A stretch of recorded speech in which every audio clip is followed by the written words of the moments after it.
Hello friends, good morning. आज हम जो फार्मेकोलॉजी की तीसरी क्लास है उसके बारे में डिस्कस करेंगे। 2 क्लास अपनी पहले हो चुकी हैं। कुछ सी दिक्कतों से लगातार 2-3 दिन से हमारी क्लास नहीं हो पा रही है, तो मैं ज्यादा से ज्यादा कोशिश करूंगा कि आज आपकी 1 से 2 क्लास कैरी करें ताकि अपना सिलेबस फार्मेकोलॉजी का जल्दी से जल्दी कंप्लीट हो। और साथ ही में बीआरओ के एग्जाम है 5 नवंबर की, तो बीआरओ एग्जाम में जो भी 5-7 पॉइंट हैं, जो टॉपिक हैं, जो मोस्ट इंपोर्टेंट रूप से पूछे जाते हैं बार बार, वो भी इसी के साथ कवर करेंगे। तो ये भी ध्यान रखने लायक बात है। तो हमने आज अभी तक पढ़ लिया था फार्मेकोलॉजी में जो भी कॉमनली टर्मिनोलॉजी यूज में ली जाती है वो सारी पढ़ ली थी। और जो भी अपने छोटे फार्मेकोडायनेमिक्स क्या होती है, काइनेटिक्स क्या होती है, ये सारी चीजें हमने क्या पढ़ ली थी, इसके अंदर डिस्कस कर ली थी। तो आज हम फार्मेकोडायनेमिक्स है उसको थोड़ा सा डिटेल में स्टडी करेंगे ताकि जो आने वाली कॉम्पिटिटिव एग्जाम या जो भी आपके नॉलेज को ज्यादा से ज्यादा इंप्रूव करेगी, उसमें ज्यादा से ज्यादा आपको क्या हो, फायदा हो। तो इसलिए हम जो डिस्कस करेंगे वो है फार्मेकोडायनेमिक्स। फार्मेकोलॉजी की आज हमारे तीसरी क्लास है।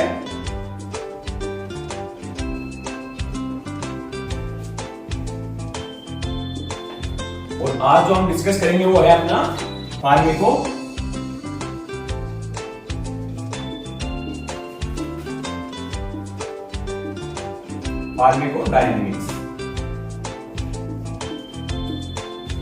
फार्मेकोडायनेमिक्स क्या होती है कि जो भी ड्रग्स, जो भी मेडिसिन हमने ली है उसका इफेक्ट क्या रहता है बॉडी के ऊपर, उसको क्या बोलते हैं, फार्मेकोडायनेमिक्स। एक शॉर्ट में याद करने के लिए मैंने एक तरीका बताया था, डी से ड्रग्स और डी से डायनेमिक्स। मतलब जो भी इफेक्ट किसी भी दवाई का, किसी भी मेडिसिन का बॉडी के ऊपर जिसके अंदर स्टडी की जाती है उसको बोलते हैं फार्मेकोडायनेमिक्स। तो फार्मेकोडायनेमिक्स पढ़ने से पहले हम कुछ प्रिंसिपल ऑफ ड्रग एक्शन है वो इसके बारे में इसके अंदर पढ़ेंगे।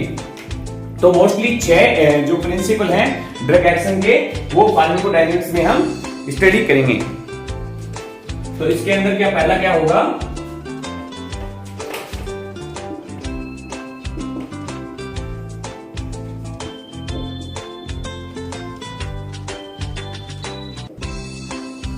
Principle of drug action.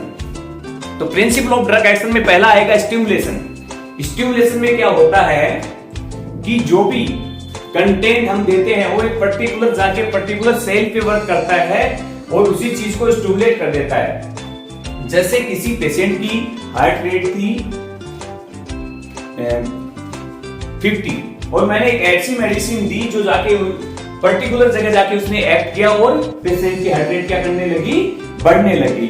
इसको क्या बोलते हैं, स्टिमुलेशन। जो भी ड्रग्स है वो हम किसी भी मरीज को देते हैं और वो किसी पर्टिकुलर सेल या सेलेक्टिव जगह पे जाके अपनी एक्टिविटी करे। जैसे कि मैंने एडीआर दिया पेशेंट को और उसके रिसेप्टर ने उसको पर्टिकुलर रिसेप्टर ने उसको एक्सेप्ट किया और बॉडी की हार्ट रेट बढ़ा दी। तो इसमें पहला जो हम डिस्कस कर रहे हैं वो आएगा स्टिमुलेशन।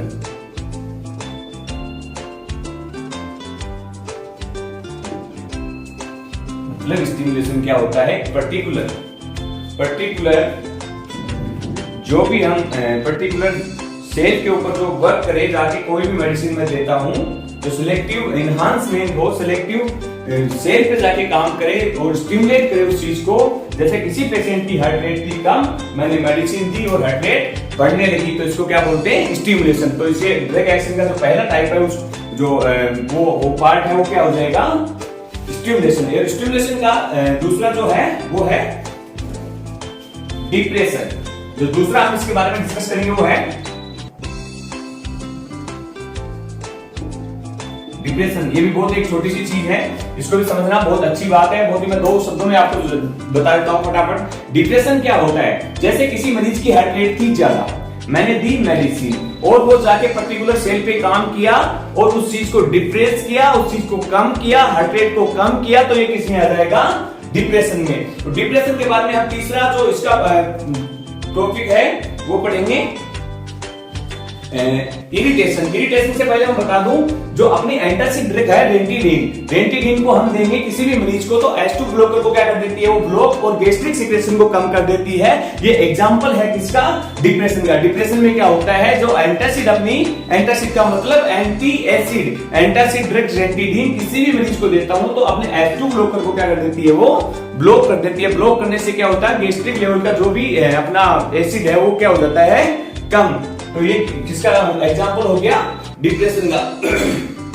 डिप्रेशन के बाद में हम अगला जो पॉइंट है वो डिस्कस करेंगे, इरिटेशन।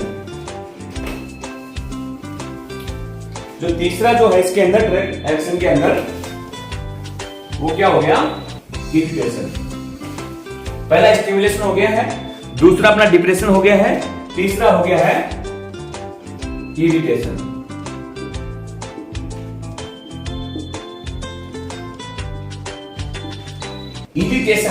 इरिटेशन का क्या काम है, क्या मतलब इससे इरिटेशन से आप क्या समझोगे कि ड्रग एक्शन में इरिटेशन का मतलब क्या होता है। जैसे कि कोई मेडिसिन मैंने मरीज को दी, उसका स्वाद था बेटर, और पेशेंट ने जैसे ही मुंह में लिया उस मेडिसिन को तो एक्सेसिव सलाइवा का सिक्रेशन हो गया, क्योंकि उस मेडिसिन ने वहां पे जाके क्या किया, उस जगह को इरिटेट किया। तो इसको क्या बोलते हैं, इरिटेशन। इरिटेशन के बाद में जो अगली जो ड्रग ऑफ एक्शन है वो डिस्कस करेंगे, रिप्लेसमेंट।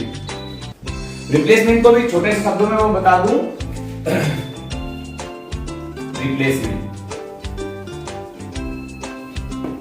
जैसे कि कोई डायबिटिक पेशेंट है, उसके अंदर क्या हो जाती है, इंसुलिन की कमी, और जो भी अपनी शुगर का लेवल है वो कंट्रोल शरीर नहीं कर पाता है।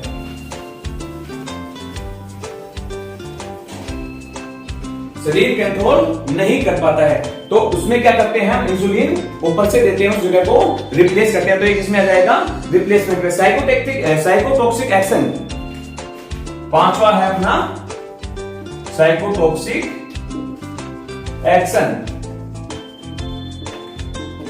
साइकोटॉक्सिक एक्शन में क्या होगा, कोई भी मेडिसिन या एंटीबायोटिक मैंने किसी भी पेशेंट को दी और उसने जाके सिर्फ जो भी माइक्रोब्स था, जो बैक्टीरिया था, सिर्फ उन्हीं को किल किया, बाकी बॉडी पार्ट्स को या बॉडी सेल को डैमेज नहीं किया, तो इसको क्या बोलते हैं, साइकोटॉक्सिक एक्शन। तो ये 6 स्टेज, छोटी स्टेज थी अपनी, जिसके बारे में हमने स्टडी की है। जो अगली क्लास होगी उसके बारे में हम पढ़ेंगे mechanism of drug action. Mechanism of drug action के बाद में हम पढ़ेंगे फार्माकोकाइनेटिक्स, फार्माकोडायनामिक्स और फार्माकोडायनामिक्स और काइनेटिक्स। पढ़ने के बाद जो बीआरओ के लिए मोस्ट इंपोर्टेंट टॉपिक है उसको डिस्कस करेंगे।